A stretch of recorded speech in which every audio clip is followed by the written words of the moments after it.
अगले दिन जैसे ही राजा भोज ने सिंहासन पर बैठना चाहा, दूसरी पुतली चित्रलेखा मधुर पर दृढ़ स्वर में बोली, ठहरो राजन, इस सिंहासन पर वही बैठ सकता है जिसमें राजा विक्रमादित्य जैसा अद्वितीय गुण, असीम पराक्रम और यश हो।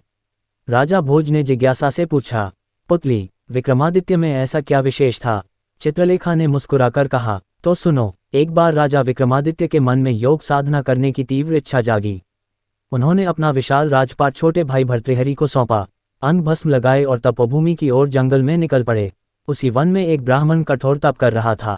देवताओं ने प्रसन्न होकर उसे एक अमृतत्व का फल दिया और कहा, जो इसे खा लेगा वह मृत्यु से परे हो जाएगा। ब्राह्मण ने वह फल अपनी पत्नी को दिया, पर पत्नी ने लोभ में कहा, इसे राजा को दे आओ, बदले में धन मिलेगा। ब्राह्मण ने फल राजा को भेंट किया। राजा विक्रमादित्य, जो अपनी रानी से अत्यंत प्रेम करते थे, उन्होंने वह फल प्रेम से रानी को दे दिया। पर रानी का हृदय छलपूर्ण था। उसका प्रेम नगर के कोतवाल से था। उसने फल को कोतवाल को दे दिया। कोतवाल एक वेश्या के पास जाया करता था। वह फल भी उसने वेश्या को दे डाला। वेश्या ने फल को देखा और मन ही मन सोचा, मैं अमर हो गई तो भी पाप करती रहूंगी। अच्छा होगा ये फल राजा को लौटा दूं, ताकि उनका जीवन लाखों का भला कर सके। वह दरबार में आए और फल राजा को लौटा दिया। राजा ने फल को पहचाना और मन में सारा भेद खुल गया। राजा विक्रमादित्य का हृदय टूटा। उन्हें लगा, संसार केवल छल और कपट से भरा है।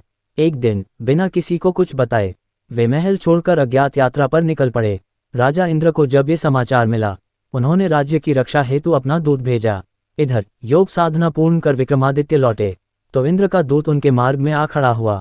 राजा ने कारण पूछा तो उसने सब हाल कह सुनाया।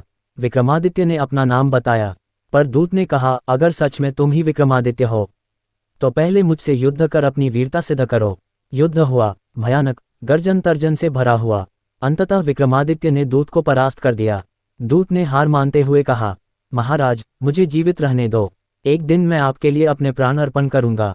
इतना कहकर पुतली चित्रलेखा ने राजा भोज की ओर देखा और बोली, राजन, क्या आप में इतनी शक्ति है कि इंद्र के दूत को हराकर उसे अपना सेवक बना सकें?